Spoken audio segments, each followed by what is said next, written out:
De volta com o programa Opinião. Olha, um fato que gerou polêmica em todo o país. Uma mulher defeca e urina em imagem de Bolsonaro em plena luz do dia na Avenida Paulista. Você está vendo aí as imagens. Após investigações, foi descoberto que Priscila Toscano era professora de crianças e pré-adolescentes pela Prefeitura de São Paulo, mas que atualmente exerce a função de orientadora de teatro em uma oficina de cultura. Após polêmica, a Secretaria de Cultura afirmou que iria analisar as imagens da professora que foram divulgadas na internet e, caso elas viessem a prejudicar os alunos de teatro da instituição, a Priscila poderia até ser demitida. Olha a que ponto nós chegamos. A gente vê, Clóvis, que a coisa vem fugindo do controle, porque eu posso até não concordar com as suas ideias, com o seu comportamento, mas eu tenho um comportamento inadequado, porque você tem um comportamento que é inadequado, eu acho que a gente termina entrando numa rota de colisão, né? É verdade, eu acho que a liberdade de expressão, ela encontra limites na vivência em sociedade, né? O fato vindo de uma professora de educação infantil, ele tem que ser analisado por um prisma diferente. Ele tem que ser analisado até onde nossa sociedade está conseguindo, está abandonando os limites da civilidade e do respeito com o próximo. Francino, quando a gente apercebe-se que uma cena dessa acontece em plena Avenida Paulista, no centro de São Paulo, no coração financeiro da cidade de São Paulo, onde tudo acontece, ou seja, os olhos do mundo estão voltados para essa cena. E quando a pessoa faz isso aí, está querendo realmente mostrar, aparecer. Estou querendo abrir os horizontes para que o mundo veja isso. Será que isso aí seria a situação adequada? E eu pergunto, até onde uma pessoa que mexe com cultura, com educação, pode se dar o direito de trabalhar com crianças e cometer um ato desse? Como é que eu ensino depois a criança o que ela tem que fazer? Eu não diria só apenas ela como gestora educacional, como uma pessoa que trabalha com crianças, mas também qualquer aspecto do ser humano, né? A gente, ao ver uma pessoa fazer errado, não justifica eu cometer um erro ainda maior para protestar contra o erro do outro. Eu acho que os protestos têm que ser no nível em que eu demonstre que o outro não está correto, mas tem esse protesto pacificamente e mais inteligente. Eu acho que não foi muito inteligente dessa professora, porque ela usou da liberdade que ela tinha para fazer algo muito mais inteligente, em pensar sobre esse cidadão, esse deputado. Porque quando a pessoa começa a questionar através de um raciocínio mais lógico, de um raciocínio mais intelectivo, ele vai poder compreender o que está acontecendo. Por que essa pessoa está lá exercendo um mandato? Quem a colocou lá? Então, ao levantar alguns tipos de análise como essa, ele vai entender, poxa, eu também sou responsável por essa pessoa.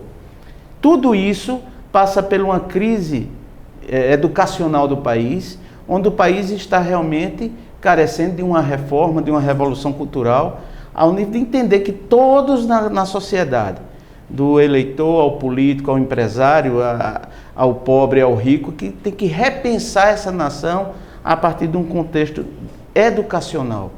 Porque tudo isso refletiu a partir de uma educação dela, do deputado e de todos mais que a gente tem dificuldade até de criticar o outro por não ter recursos intelectuais que façam dizer, poxa, que diferença, o que é que está acontecendo?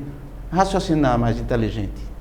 Cada um desses deputados, a gente viu aquele espetáculo que aconteceu aí durante a votação da abertura do processo de impeachment na Câmara dos Deputados Federais, fica só algo para reflexão. É que os Jean Williams, os Bolsonaros da vida, os Tiriricas, eles são representantes do povo, de um povo que o elegeu e colocou lá. Então esse povo tem que repensar o seu voto, em vez de estar tomando atitudes como essa. E é claro, protestos todos nós devemos fazer quando acharmos que aquilo é merecedor. No entanto, podemos brigar contra as ideias e nunca contra as pessoas. Pessoas portadoras de deficiência encontram dificuldade no momento em que participam de entrevistas de emprego, visto, segundo pesquisa da Agência Brasil, que cerca de 67% de gestores de empresas ou recusam-se a realizar a entrevista ou alegam certas dificuldades.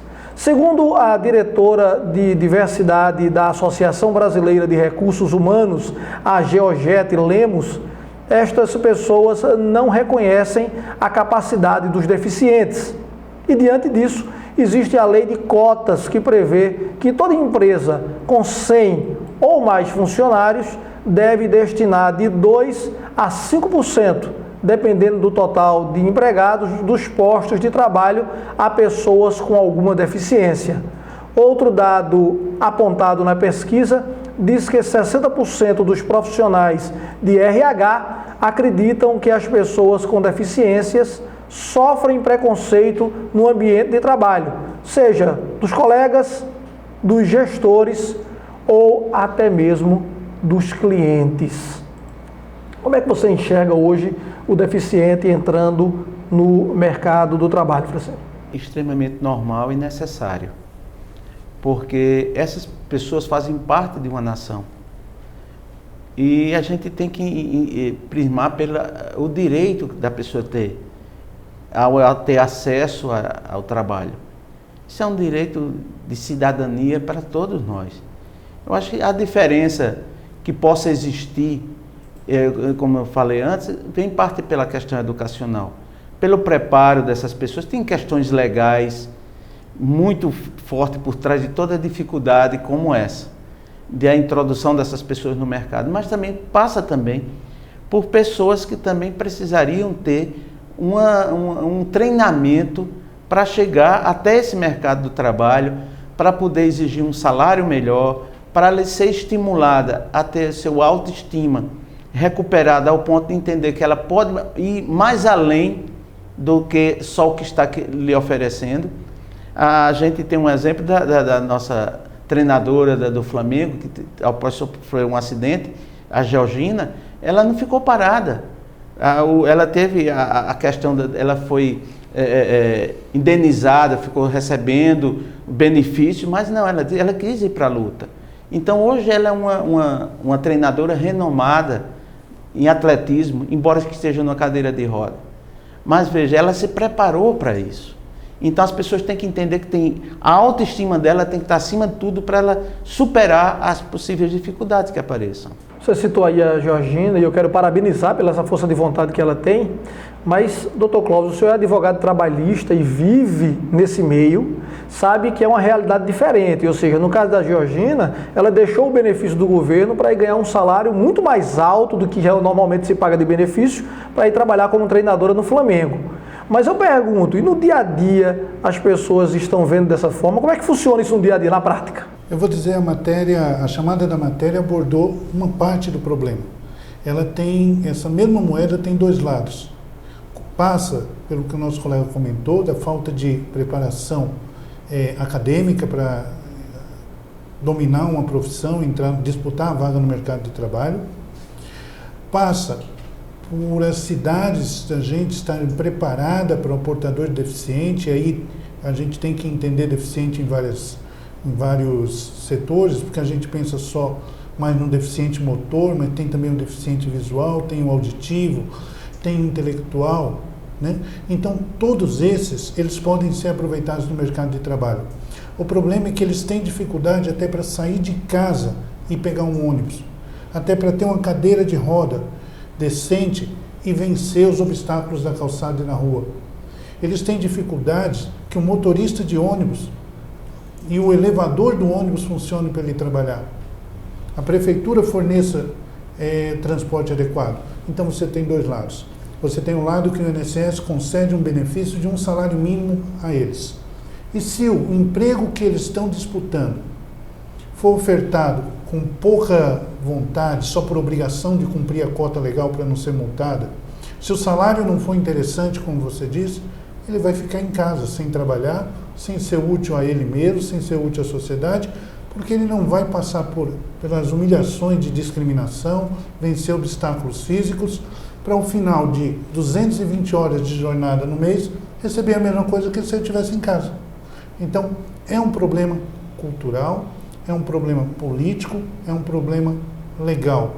Talvez o governo devesse pensar em suspender o benefício enquanto ele está trabalhando, que ele pudesse disputar a vaga no mercado, mas que ele tivesse a garantia que, ao perder o emprego, ele voltaria a receber do SUS. Coisa que hoje não acontece, porque se ele se integrar ao mercado de trabalho por um determinado tempo, o SUS corta o benefício em definitivo.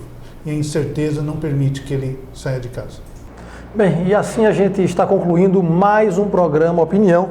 Aqui tem convites do Centerplex, depois para os nossos convidados. Aproveita que tem estreia aí no final de semana. Agradeço a todo mundo que participou aí conosco, as pessoas que estão prestigiando sempre. E lembrando que a partir de amanhã a gente estreia um quadro novo aqui no programa, é o CDC, né? A Cidade Reclama, é o Código de Defesa do Consumidor. E a gente vai estar sempre tirando as dúvidas. Manda pra gente recadinho, atenção dona de casa, manda pra gente qualquer dúvida, algum problema que você passou. A gente vai estar aqui tentando resolver, tentando mostrar o melhor caminho, tentando mostrar até uma solução jurídica para o problema. Olha, para saber o que está acontecendo, você pode ler ou ver naquele outro jornal. Mas para formar a sua opinião e aprender isso, você tem que ver aqui com a gente. Tenha um dia abençoado e, se Deus quiser, amanhã estaremos aqui. Lembrando, estreia do quadro CDC. Não percam!